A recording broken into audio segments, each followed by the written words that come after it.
Hello बच्चों, स्वागत है आपका आपके अपने YouTube channel chemistry with Teju sir पर। बच्चों, इलेक्ट्रोकेमिस्ट्री के 32वें एपिसोड में मैं आपको सिखाने जा रहा हूं मरकरी सेल। इलेक्ट्रोकेमिस्ट्री का तीसरा पार्ट चल रहा है जिसमें हम अलग अलग बैटरीज पढ़ रहे हैं। कल हमने पढ़ी थी ड्राई सेल और अब दूसरा हम पढ़ रहे हैं मरकरी सेल। पहली बात इस मरकरी सेल के बारे में बच्चों कि ये भी एक प्राथमिक बैटरी है। प्राथमिक बैटरी है तो प्राथमिक बैटरी के दो उदाहरण हो गए, एक शुष्क सेल जो हमने कल पढ़ा था और एक ये मरकरी सेल।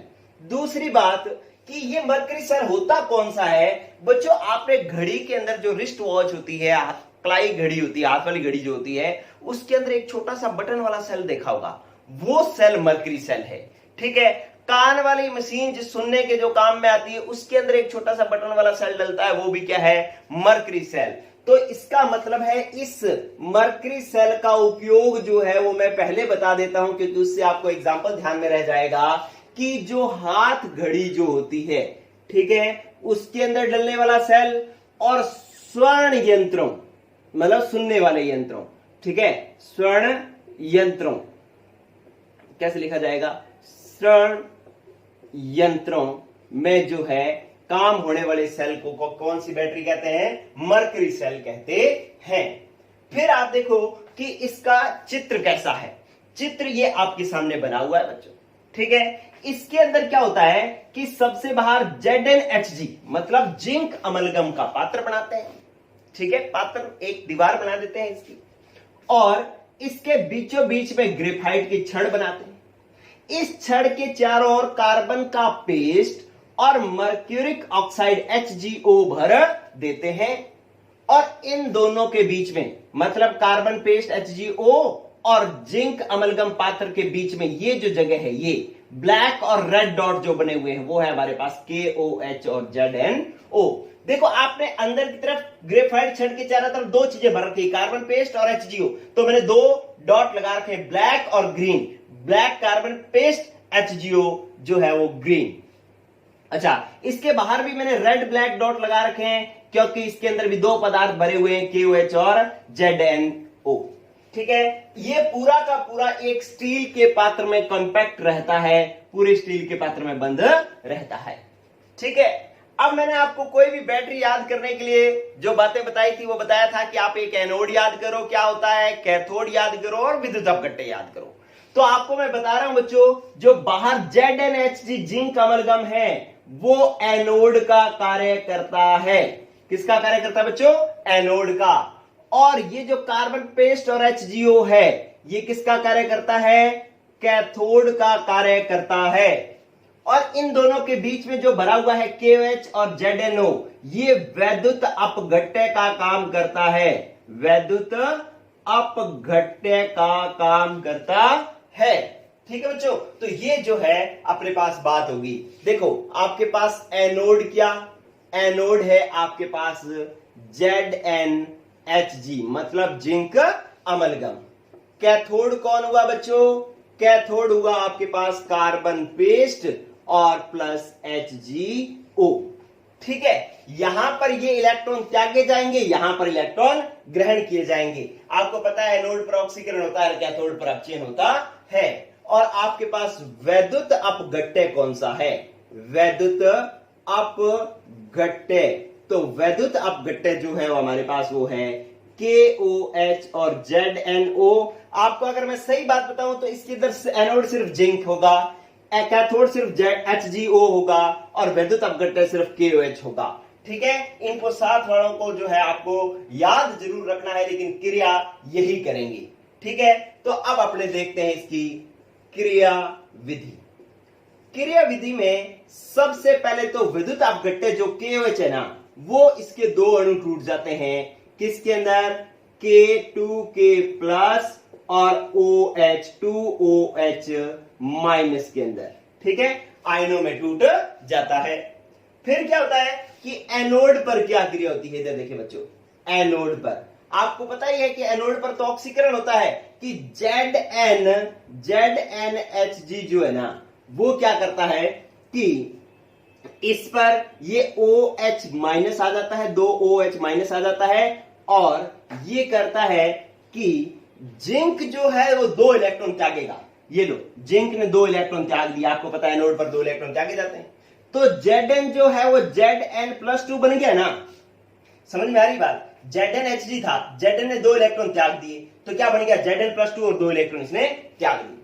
अब जो 2 OH माइनस है ना, इन्होंने क्या किया कि ये इससे जो दो O थे उनमें से एक O-2 जिंक को दे दिया, तो O-2 Zn+2 से जुड़ेगा तो बन जाएगा ZnO। अब बच क्या गया? बच ये गया कि 2 ही ऑक्सीजन थे, 2 ही हाइड्रोजन थे, लेकिन अब एक ऑक्सीजन जिंक के साथ चला गया तो 2 हाइड्रोजन बच गए, एक ऑक्सीजन बच गया, तो क्या बन जाएगा बच्चों? H2O। ठीक है, और प्लस में हमारे पास एक बन जाएगा Hg। ठीक है, ये Hg जो है हमने अलग लिख दिया। तो एनोड प्रक्रिया समझ ले बच्चों, Zn ने 2 इलेक्ट्रॉन त्यागे, Zn+2 बन गया। Zn+2 ने यहां से 2 O-2 ले लिए, -2 लेकर के ZnO बन गया। बच क्या गया? H2O, और ये Hg जो है वो अलग हो गया। ये एनोड प्रक्रिया थी। फिर आप देखो बच्चों इसके अंदर कैथोड पर क्रिया। कैथोड प्रक्रिया, कैथोड हमारे पास कौन है? HgO। तो ये HgO क्या करेगा? HgO ये क्या करेगा कि जो H2O था ना, वो इस H2O से जुड़ेगा, और कैथोड पर अपचयन होता है तो इलेक्ट्रॉन ग्रहण भी होते होंगे, तो ये 2 इलेक्ट्रॉन ग्रहण करेगा। ठीक है, अब ये क्या बन जाएगा कि HgO में Hg+2 है ना, Hg क्या है? +2, और O क्या है? -2, O है -2, तो ये Hg+2 2 इलेक्ट्रॉन ग्रहण करेगा तो क्या बन जाएगा? Hg लिक्विड बन जाएगा। Hg+2 ये 2 इलेक्ट्रॉन ग्रहण करेगा तो Hg उदासीन हो जाएगा, और ये बन जाएगा Hg लिक्विड। ठीक है, और क्या बच गया कि जो O-2 है वो इस H2O से जुड़ेगा। H कितने? 2, ऑक्सीजन कितने हो गए? 2, तो ये बन जाएगा 2OH-।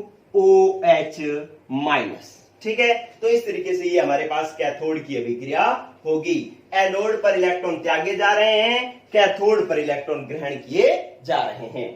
अब क्या होगा बच्चों कि हम इसकी नेट सेल अभिक्रिया देखते हैं। नेट सेल में क्या करते हैं कि एनोड पर होने वाली अर्ध सेल अभिक्रिया और कैथोड पर होने वाली अर्ध सेल अभिक्रिया को हम क्या करते हैं बच्चों? जोड़ते हैं। ठीक है, तो अब देखो क्या हो रहा है कि यहां पर 2 OH माइनस है, इधर 2 OH माइनस है, तो ये दोनों क्या हो जाएंगे? कैंसिल। ठीक है, इधर H2O है, इधर H2O है, ये दोनों भी कर दो कैंसिल। यहां पर 2 इलेक्ट्रॉन है और यहां पर 2 इलेक्ट्रॉन है, इन दोनों को भी कर दो कैंसिल। तीर के अपोजिट साइड जो सेम जो पदार्थ होते हैं, सेम तत्व जो होते हैं, चाहे इलेक्ट्रॉन हो, वो क्या हो जाते हैं? कट जाते हैं। तो अब देखो बच्चों बच क्या गया? बच गया हमारे पास इधर क्रिया कारकों में कौन कौन बच गया? एक तो बच गया हमारे पास ZnHg, ये बच गया, प्लस HgO बच गया, HgO बच गया। ठीक है, और ये बना क्या रहा है? उत्पाद में क्या बच गया? एक तो बच गया ZnO, और Hg एक यहां पर बच गया, एक यहां पर बच गया, तो बच गए 2 Hg लिक्विड। ठीक है, तो इस तरीके से ये हमारे पास नेट सेल अभिक्रिया हो गई। नेट सेल अभिक्रिया हो गई। ठीक है, तो इस तरीके से ये हमने बच्चों एक मरकरी सेल के अंदर इसका चित्र और इसकी क्रिया विधि पढ़ ली। बहुत इंपॉर्टेंट है, सिर्फ 5 मिनट लगे हैं बच्चों आपको याद करने में। आप इस वीडियो को एक बार देख करके भी याद कर सकते हो। चलिए, अब इसके अंदर एक विशेष बिंदु बात बता देता हूं मैं बच्चों। इसका कई बार जो एक क्वेश्चन आता है वो बता देता हूं, इसके बाद वीडियो कंप्लीट है। क्या जो क्वेश्चन बनता है क्या कि इसकी जो वोल्टता होती है ना, वोल्टता वो कितनी होती है? 1.35 वोल्ट होती है। ठीक है, और जितने टाइम तक ये कार्य करता है उस टाइम तक ये वोल्टता जो है वो स्थिर रहती है, ये घटती नहीं है। ठीक है, आपको जो आपने शुष्क सेल पढ़ा था उसकी वोल्टता 1.5 वोल्ट होती है, लेकिन धीरे धीरे वो घटती रहती है, ये घटती नहीं है, ये स्थिर रहती है। क्वेश्चन आता है कि मरकरी सेल की वोल्टता उसकी क्रिया विधि के दौरान घटती नहीं है, क्यों? तो आपको लिखना होगा क्योंकि, आंसर लिखना है क्योंकि इसकी क्रिया विधि में, इसकी क्रिया विधि में कोई ऐसा आयन उत्पन्न नहीं होता, आयन उत्पन्न नहीं होता जो या होता जिसकी सांद्रता में परिवर्तन से, सांद्रता में परिवर्तन से सेल की क्रियाविधि पर कोई प्रभाव पड़े, कोई प्रभाव पड़े। ठीक है, तो वोल्टता जो है इसकी 1.35 वोल्ट जो है स्थिर रहती है। और क्यों? क्योंकि इसकी क्रियाविधि में कोई भी ऐसा आयन उत्पन्न नहीं होता जो इसकी सांद्रता में जिसकी सांद्रता में परिवर्तन होने से, ऐसा कोई आयन जिसकी सांद्रता में परिवर्तन होने से सेल की क्रियाविधि पर कोई फर्क पड़े, ऐसा कोई आयन उत्पन्न नहीं होता। इसलिए जो है इसकी वोल्टता क्या रहती है? स्थिर रहती है। ठीक है बच्चों, तो ये आपके पास हो गया मरकरी सेल। एक ही स्क्रीनशॉट में आपको पूरा इसका नोट्स मिल गया है। इसके अलावा आपने कुछ नहीं लिखना है बच्चों कि ये प्राथमिक बैटरी है, उपयोग हो गया, एनोड कौन, कैथोड कौन, विद्युत अपघटक कौन, क्रियाविधि किस तरीके से और विशेष बिंदु, ये आपके पास संरचना है। और स्क्रीनशॉट लो, वीडियो हुई कंप्लीट। ओके, गुड लक बच्चों, पढ़ते रहो। बताना मुझे कमेंट में कि कितने लोगों को मरकरी सेल याद हो गया। एक बार वीडियो देखना और तुरंत एक ही सेकंड के अंदर इसकी ये वाले रिएक्शंस लिख करके देख लेना, फिर मुझे बताना कि कितने लोगों को ये याद हो गया। Okay, good luck.